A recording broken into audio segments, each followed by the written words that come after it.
Good morning, everybody. Hope you're well this morning. I've got Binks here with me. He's chasing something up and down the steps. No telling what. Maybe a grasshopper or katydid or something that he's found, or maybe a lizard. He may come back, but he's gone for now. It's kind of a dreary day here in Brasstown this morning, but that's okay with me because that means maybe we're going to get some more rain. We've been getting rain every day, much more like our usual weather pattern. The dry weather hopefully is gone, I hope, for good. So we've been getting showers every evening. Let's see, was that? I guess it was Saturday night. It kind of rained on and off all night, so that was really good. So hopefully our garden is really going to enjoy that and kind of have a second flush or maybe a first flush for some of the stuff that's not been doing as good. So I'm really, really thankful for the rain, and I hope all of you who are needing rain have got some too. I'm not going to complain, about it being dreary just because I'm grateful for the rain. That's okay with me. It's been a little bit cooler too. Still, of course, summertime, so it's still muggy and humid and all that. But I swear I can just look even where I'm sitting, and I think that stuff, like the oak grease, what I'm noticing has grew like 4 inches. It seems like since Friday. It's just crazy what rain will do for your plants. So, really excited about having more rain. Let's see. I was going to tell you about the videos this week. I'm not sure what they will all be. I am going to go over to Matt and I are going to go over to Alexander's this week, and we're going to show you a little bit about the store and maybe talk to the owners there. So that will be exciting. And that's why we're going. Let me go ahead and share that part. Is because we're going to have a cookbook signing there on August the 3rd, 11 to 2 o'clock. And that's at Alexander's store, Blairsville, Georgia. If you do a little internet search, you can find out more, see the store and see some of the stuff that they've got and find out the directions on how to get there. So we're really, really excited about it. But we're going to go over first and kind of show you around. Here comes Binks again. Show you around so that the day of the signing, all I'll have to worry about is meeting the folks that come. I'm really excited about that. I love to meet people, so I can't wait for that. And then another cookbook signing that we have, Jim and I both will be at October 19th from 11 to 2. And that's at the historic Ramsey House in Knoxville, Tennessee. And again, you can do a little search and find the historic Ramsey House there and find out more information and see the directions on how to get there. So that will definitely probably be one of the videos this week, is our trip to Alexander's. And then I'm not sure about the others. I probably need to take you around and show you the improvements of the rain, how that's helped the garden, and show you what's growing. Matt, if you watched the video last night, you'll know that Matt and I did replant the beans, the rattlesnake beans. And I even planted a few more cucumbers. We'll see if that does anything. You'll have to excuse me for coughing. I think it's just like a little allergy thing, making my throat scratchy of the morning, and then it goes away. It doesn't feel bad or anything. It's just annoying. So please forgive me for that. Yesterday, we had a wonderful time. Yesterday was the day that I'd been telling you about, that we were all going to get together, my family with Granny, and all of my brother Steve's kids and their kids were here, and of course Paul, and of course all of us, and it was just the best day. We had the best time and really enjoyed it, and it was so wonderful to see that was the first time, all the little grandkids, great grandkids of Granny's had all been together. It was just a beautiful time. We all had a lot of time, a fun time, and all the kids were really good. They were all really good. Ira is prone to cry, so he did some crying, but other than that, everybody else was really happy and really good. And of course, we just had hot dogs and hamburgers, something easy, but my niece April made a delicious salad. I'm going to have to make it myself. She called it a summer salad. It was so good. Had like carrots in it and cauliflower and garlic and other stuff, tomatoes. It was just so good. And she made ranch potatoes. I've never had them. I bet some of y'all have. They were really good too.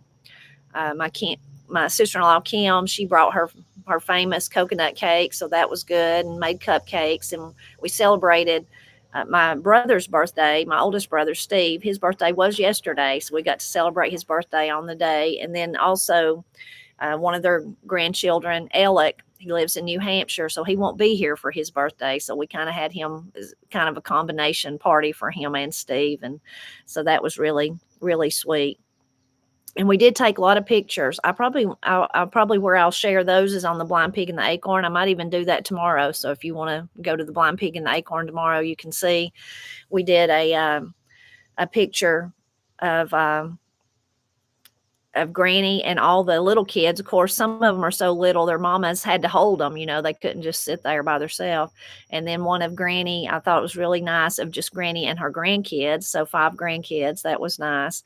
And then one of me and Steve and Paul and Granny. So all of them were really, really nice. Matt does put, I just happened to see that one. I try to always go back and answer your questions, but because I'm not good enough to see them and answer them. But Matt does put a cover on his deer ham when he cooks it. Anyway, it was really great day, and everybody had a lot of fun. And it was really good to see my nephew Mark and his wife Maddie and the little boy Alec that we celebrated his birthday, because they live so far away. They don't get to come home very often. So that was really nice to spend time with them. And just wonderful though to see all the kids together and know that they're cousins and they're going to grow up together. Even if Alec, it'll just be. I remember when I was little, Granny's family, especially, there was cousins that only come in the summer, but it was so fun to get to look forward to seeing them, just when they come home in the summer. So that was really a great day. And again, if you want to see the pictures, I'll share some of them on the Blind Pig and the Acorn tomorrow. That will be Tuesday of this week. I was going to tell you something funny that Granny said right before it's late. People was beginning to kind of wrap up, I guess, and she was her and Paul was the first ones to leave. But it was funny. She was sitting in Matt's recliner, and that's where she'd been sitting after we eat, and just kind of sitting there and watching everybody and all that. And the kids were getting a little bit rowdy, nothing bad, but kind of playing around. It was right when Alec had opened his gifts, I guess. And it's so funny. I heard her tell Paul, Paul, we better go home. It's getting rough in here. And it was just so funny. We all laughed. Granny said it to be funny, I told Matt, I said, you'd have thought Granny was at a bar or something, like it's getting rough in here. We better leave. But it was just the kids. She was just doing it to be funny though. And it was funny. So that was funny. A lot of people have been asking me about I keep looking at I've got my phone with my notes in it, about what time the live. I aim for 9 o'clock every Monday, but as you can see, I don't often hit my 9 o'clock mark. But 9 o'clock is when I aim to do the lives. It just doesn't, usually something gets in my way and stops me, and it's later than that. So I guess I should say between 9 and 10 o'clock, and I'm sorry, I can't give a precise, time that I can't do better than that, but apparently I can't. A lot of people, I'll go ahead and tell this, have been asking about my bracelet, if Katie made it. She did not make this. My friends, Ginger and Shannon and Julia, some of my best friends, they got it for me when I turned 50, years old. And we go out to eat is basically what we do with each other. Every once in a while, we try to do it for each other's birthdays, and then try to sneak in some other ones if life permits us to. But so they got it for me. It's really lovely. I know it don't show up there, but it's got like a real faint pattern on it. It's really beautiful. But the meaningful part, and it's got little flowers on this side too. But the meaningful part is on the inside. They had inscripted in it. It says, "We will be friends until we're old and senile. Then we'll be new best friends. Happy 50th, Tipper, GJS for Ginger, Shannon, or Ginger, Julia, and Shannon." So that's why I wear the bracelet. So it's really nice of them to give it to me, and meaningful. I like meaningful things. A lot of the earrings, even like these that I wear, Miss Cindy gave me. Katie made this bracelet while I'm telling. It's just a real simple one. Anyway, I like meaningful things. And people often ask why I don't wear rings. My rings don't fit me no more. I have kind of some arthritis in my knuckles, and they won't go over my knuckles. And yes, I could go get them all stretched. I know that, but I'm probably not going to do that. Maybe I'm hopeful they'll go back to like they were someday, and I'll be able to wear them again. Oh, and while we're talking about me, I'll go ahead and tell people's probably going to ask in the comments, Tipper, what'd you do to your hair? I got my hair did, as we would say, get your hair did. I got my hair permed and got a haircut that I really, really needed. And a lot of people have commented that they've seen my old videos, like on the Blind Pig and the Acorn channel, and said, Tipper, you had straight hair. It was so nice. Why don't you wear it straight anymore? Well, I wore it straight like that until you could begin to see through it. I don't have a lot of hair. So that's why I get the perms, and it's way easier to take care of and makes me look like I have more hair. So that's the bit about my hair. One of the serious things, though, those are all trivial, but I like to just say them. Is easier than answering everybody back sometimes. And those are some of the common questions I get. But serious thing is that I was going to share some things that I would hope that you would pray about. And I'm going to put, see if I can find it. I'll put this.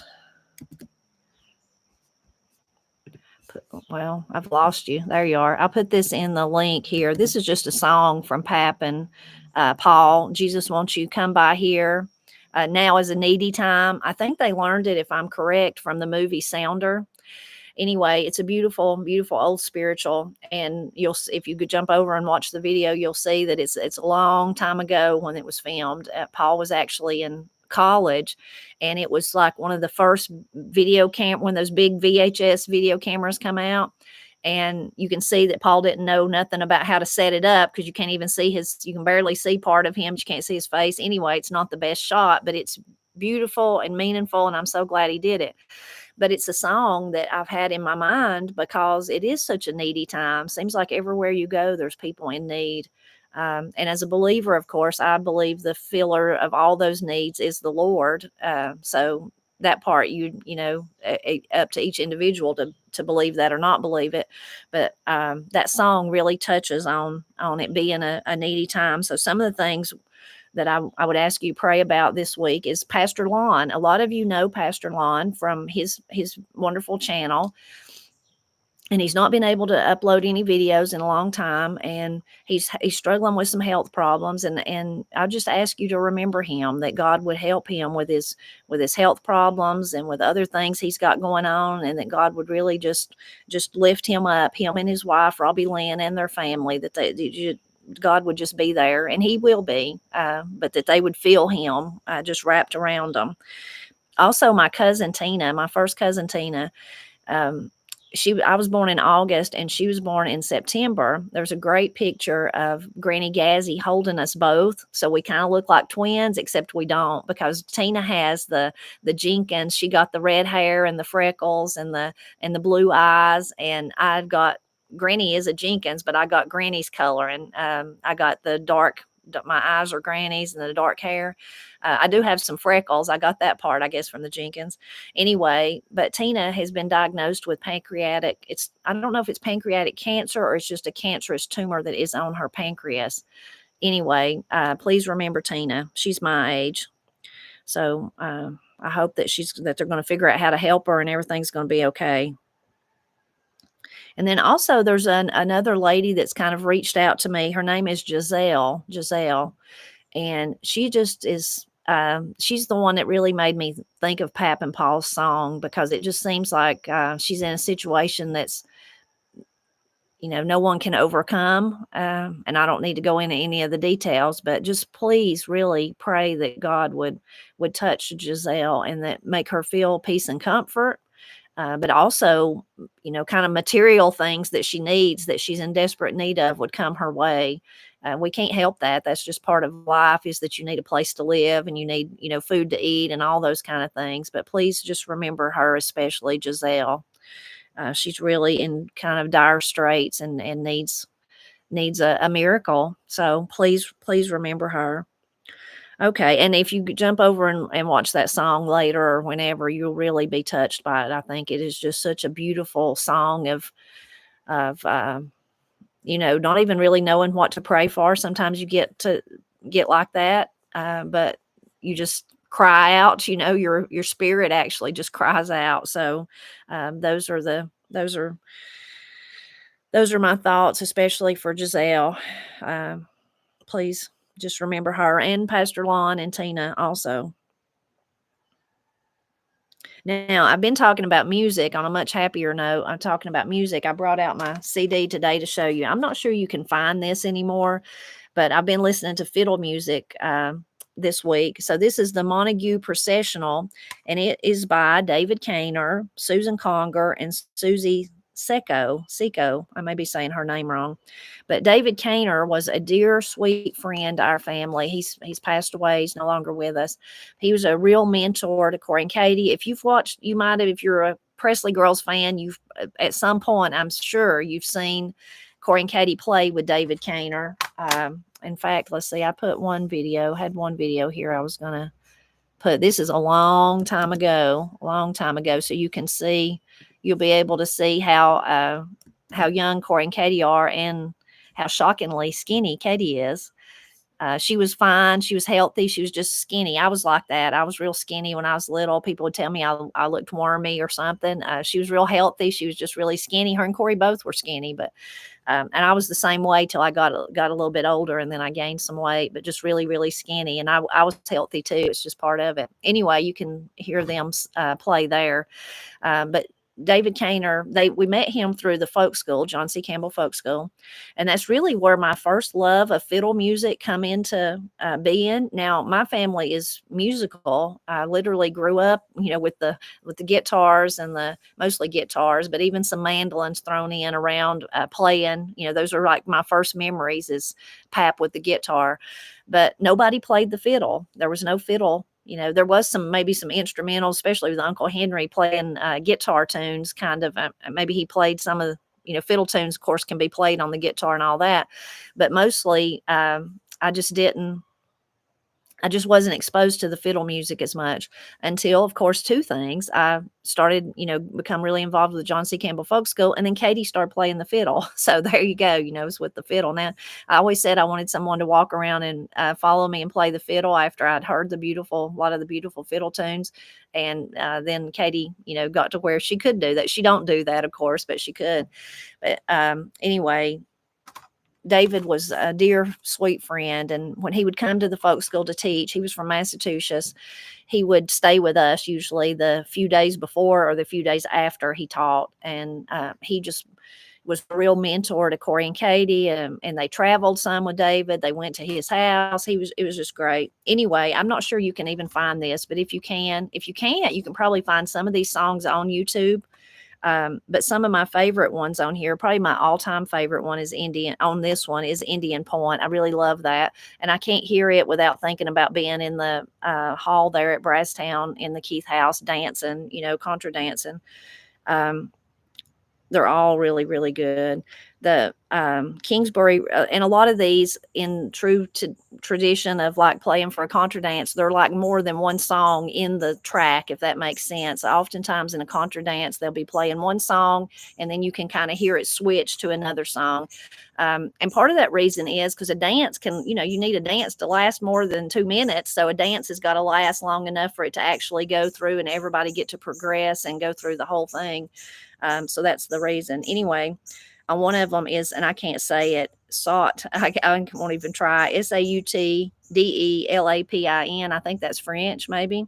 I think it's Hop of the Rabbit, though, is what it means. But Corey and Katie's got a great version of that on their channel. High Clouds is one that David wrote. It's just beautiful, beautiful, beautiful song. I think you can find that one on Corey and Katie's channel, but probably you might be able to find David doing it on YouTube. Karen's Kitchen is one that David wrote, and it's really a minor like sounding song, and I really like it. And it reminds me of all the songs that David wrote for our family over the years. He wrote one about me. He wrote one, Twin Delight. He wrote about Corey and Katie. He even wrote one about Miss Cindy. He met Miss Cindy, of course, the times that he would stay. And I think even he would say he had a little crush on Miss Cindy. And he was older, quite a bit older than Corey and Katie. He was more Miss Cindy's age. He had a little crush on her, and he wrote a beautiful tune for her, wrote one about all of us, Presley Manor, very touching. And before one of the last trips he got to make to Brasstown, he stayed with us. And during that trip, he was sick already then, but he went down at Paul's and he like laid down all the tracks of the fiddle tunes that he'd wrote for us, and then of the some of the fiddle tunes Katie had wrote. Katie's wrote some beautiful songs, and then with the knowing that would probably be the last time that he got to come here, and it was, and then that the plan was in the future, then Katie and Corey and Paul would add their music to it at a later time, and then they would make a CD out of it.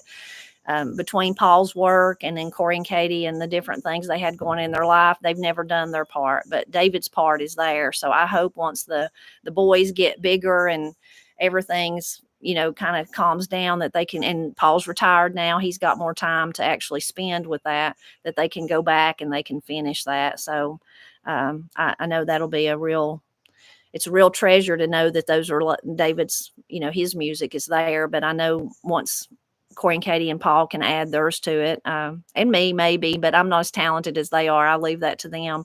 But anyway, it would be great, and I'm looking forward to that. Okay, let's see. I think I might be ready for. I think that was all I was going to say. Wisdom from the comments. I'm just loving the wisdom that y'all are still leaving. It's so wonderful. So I hope you continue to do that. I do think it's important of people to, to focus on wise sayings, and even whether they're humorous or really just deep. And like I say, quotes Quay Smathers, make you go down the road talking to yourself, just really to study on them. I think it's important and good for us, and it gives you something when you are in those tough, dark places for your mind to dwell on and think about, and for you to say to yourself. So I think it's really wonderful. This comment was from Susan Beal. It says, my mama always said, don't make your bed hard. You'll have to lay in it. Also, if you lay down with dogs, you'll come up with fleas. She was a homemaker, farm wife who raised 10 children, so I'm sure she had plenty of wisdom to share. I was blessed to have her with me until I was 15, and she influenced my whole entire life. She's been gone since 1993 and lives in my head, hands, and heart every day. Isn't that beautiful?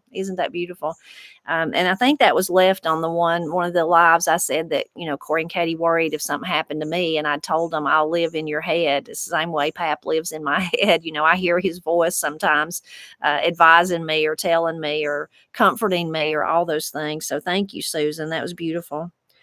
Home Life with Linda said, I remember as a kid, if Dad didn't like our attitude, he would say, you better straighten up and fly right. That nose is turned up so far you will drown if it rains.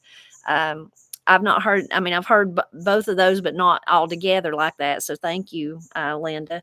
But I've definitely heard you better straighten up and fly right. I've definitely heard that said to me, is what I mean. So Mary Combs said, words of wisdom told to me by a coworker. A teacher had told her grandson the following: inch by inch, life's a cinch, yard by yard, life is hard. So true. So true. So thank you, Mary. And that one it goes along with kind of what we was talking about it. The song I shared with Paul. Life is hard. I've heard that saying, but not in a long time. I don't think I've heard it. I think I've read it, but thank you, Mary. This was from Sandra. My dad said this to me growing up when he gave an allowance. Don't ploop it. He meant spend it wisely. He had lots of the sayings you mentioned. I had never heard of the blind pig one, but I like it. So that was when I shared that. But it's funny how sayings like that just become part of your family. I'm sure your family has some. I know mine does. This is from Texas gal. I think she just signed on here.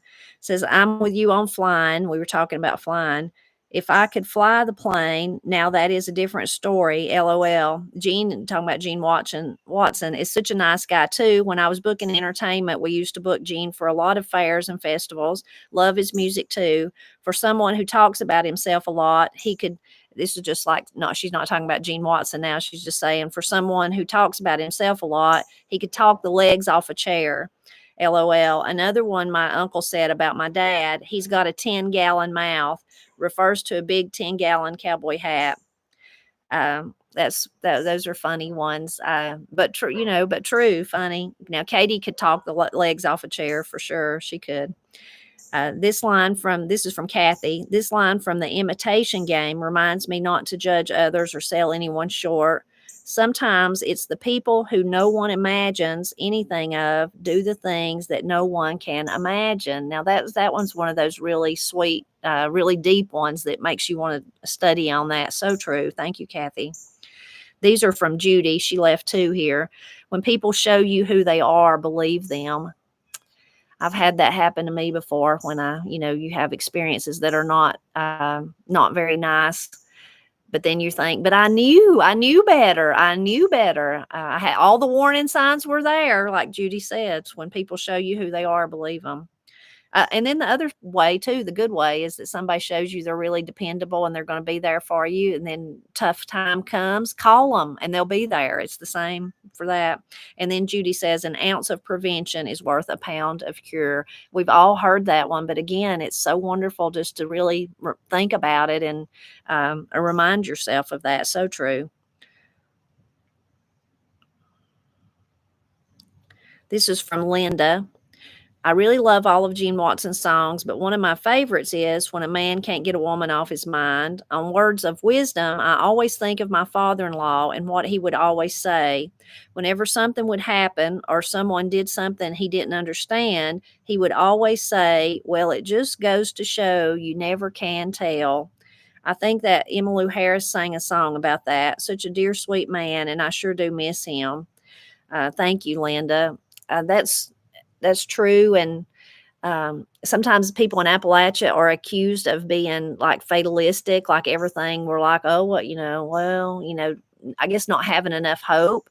I don't think that's true, of course, but I also think that sometimes a little bit of fatalism is okay to think that's, you never can tell and life's not fair and bad things are going to happen, all those things. Your expectations, you don't need them to be set so high. So thank you, Linda. I really, really like that. Lynette said, I keep this quote attached to the inside of my front door to remind me we don't get to choose what happens to us, just how we deal with it. Again, really wise. See, Katie says one. I'm trying to think of something like that. I don't know. Excuse me. I can't think of the exact one Katie says, but it's kind of like I didn't make this mess, but I have to clean it up. I've got to fix it. I've got to clean it up. But I like that. We don't get to choose what happens to us, just how we deal with it. So thank you, Lynette. This is from Susan. Tipper, thank you for being a friend to all of us. Oh, very nice. Thank you. I don't have to read that part. But my mama always said the least said is the easiest mended. I've always struggled with that one, but it's so true. If we don't speak our words out in anger or frustration, we won't have to eat them later. 46 and still working on it. God bless you and your family. I think a lot of us have to work on that, Susan. Thank you.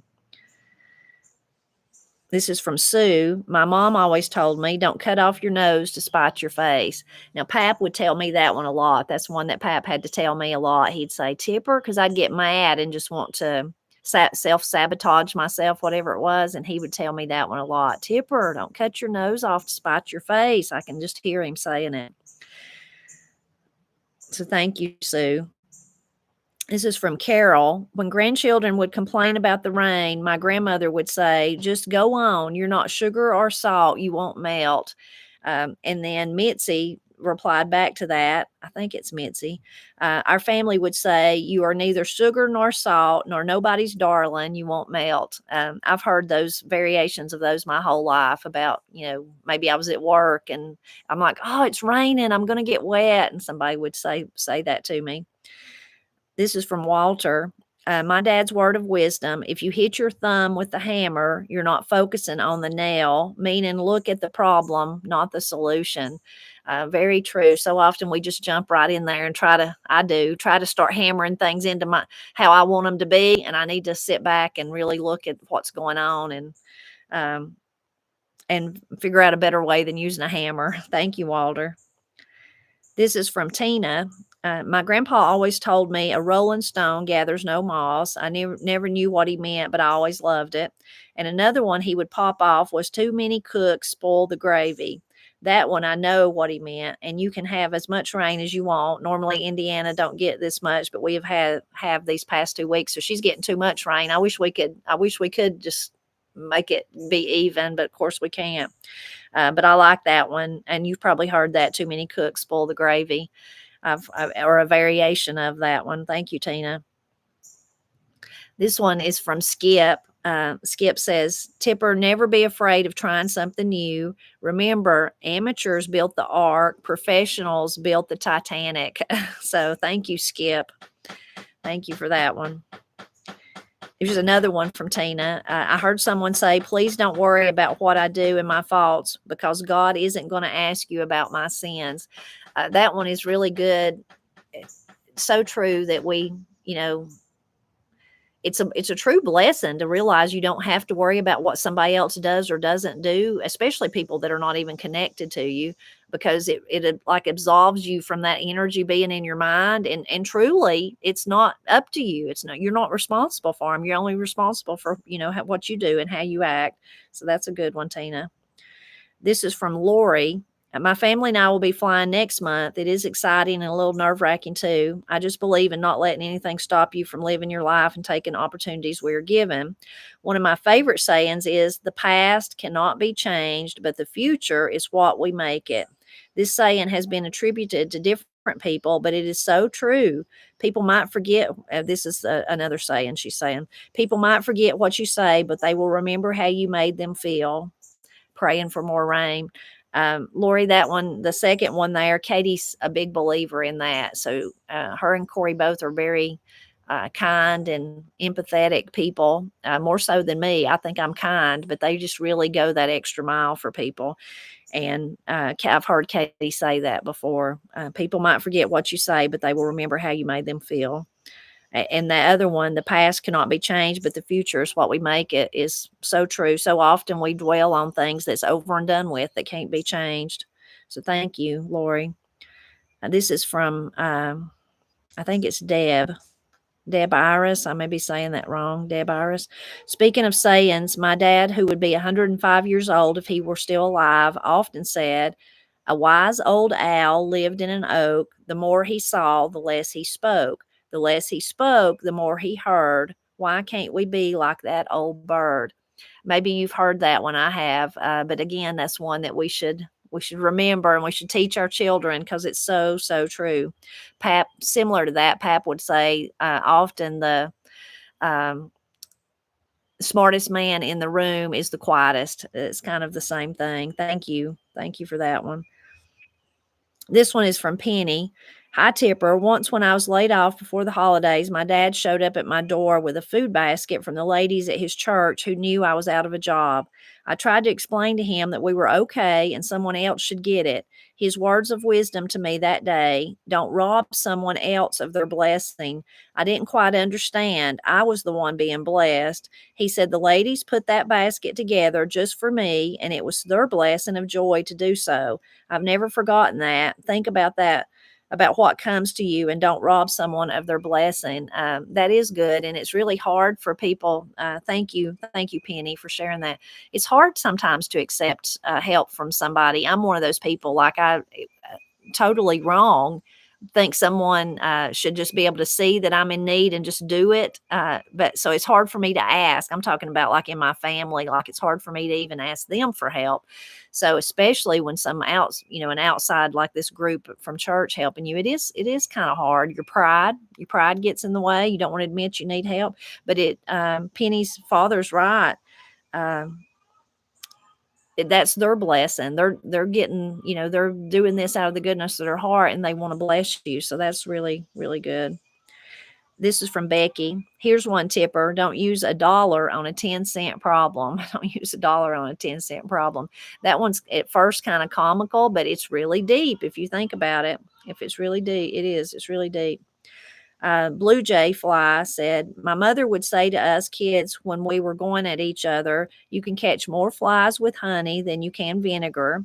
Here's another one. You kids need to mind your own beeswax. Both of those are really good, and I've heard both of them, but I've not heard beeswax in so long. We would say that so much when we were kids, and like maybe Paul would be like, "What are you doing?" I'd be like, "None of your beeswax, Paul." We really use that one a lot, but I don't hear it today. I need to make sure I say it to my grandsons, Donna, when they get big enough to be asking me what I'm doing. Thank you, Blue Jay Fly. And Susan, thank you so much. Thank you so much. I'll make sure we do something fun for the little boys. Thank you. Dawn said, Tipper, my dad used to say, if it ain't broke, don't fix it. Also, your word should be your bond. Those, again, are very common. I'm sure you've heard both of those. I have, but still so deep and wise that we should take that advice and think about it. And I think that's it. That was all for this week.